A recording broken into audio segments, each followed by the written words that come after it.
வணக்கம். நாலடியார் பாடல் எண் 390. அரும்பு அவிழ் தாரினான் எம் அருளும் என்று பெரும் பொய் உரையாதி பாண, கரும்பின் கடைக்கண் அணைய நாம் ஊரற்கு, அதனால் இடைக்கண் அணையார்க்கு உரை. பாணனே, இந்த பொய்யான வார்த்தைகளை எம்மிடம் சொல்லாதே. யாம் இவற்றை கேட்டற்கு உரியம் அல்லேம்.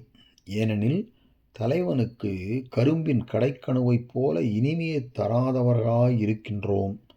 ஆதலின் கரும்பின் இடைக்கணுவைப் போன்று இன்பம் பயக்கும் பரத்தையருக்குச் சென்று இதனை கூறுவாயாக.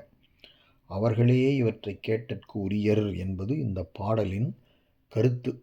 அதாவது, தலைவன் என்னவென்றான், பொதுமகளிர் இல்லம் சென்று மீண்டு வந்தபோது தலைவி அகுது உணர்ந்து பிணங்கி இருப்ப, அப்பிணக்கினை தீர்க்குமாறு தலைவன் பாணனை தலைவியிடம் அனுப்ப, அவன் நின் பிணக்கினை கண்டு தலைவர் உள்ளே வர அஞ்சி நிற்கின்றார்.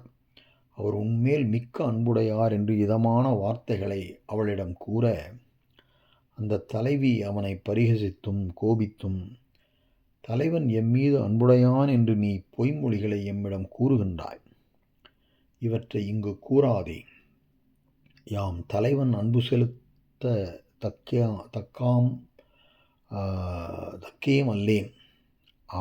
அவனது அன்புக்கு உரியார் பரத்தையரே. அவர்பால் சென்று கூறுவாயாக. அவர்களே இவற்றை கேட்டற்கு உரியார் என்று கூறும் கருத்துடைய துறை அமைத்து செய்யப்பட்ட பாடல் இது.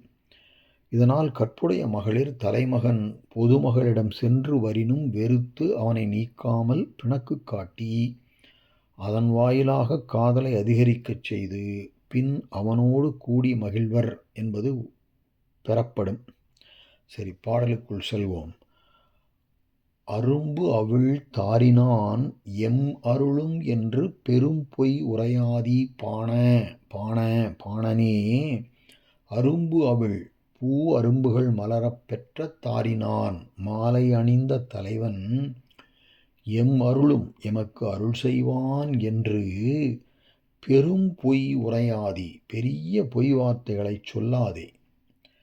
இம்மொழிகள் யாம் செவியில் கொள்ளத்தக்கனவல்ல. ஏனெனில் நாம் ஊரற்கு கரும்பின் கடைக்கண் அணையம் என்றால், அந்த ஊரற்கு என்றால் ஊர்களையுடைய என்னுடைய அந்த தலைவனுக்கு கரும்பினது கடைசியிலுள்ள கணுக்களை நிகர்த்து உள்ளேன். அதாவது கரும்பின் கடைக்கணுக்களைப் போன்று இனிமையற்றவர்களாக இருக்கின்றோம். மேல் நுனி. அதனால், அந்த காரணத்தினாலே இடைக்கண் அணையர்க்கு உரை என்றால், இந்த மொழிகளை கேட்கத் தகுந்தவர்களாகிய அக்கரும்பின் இடையில் உள்ள கணுக்களை நிகர்த்தவர்களாகிய பரத்தையர்க்கு சென்று சொல்லுவாயாக என்பதாக இந்த பாடல் அமைந்துள்ளது.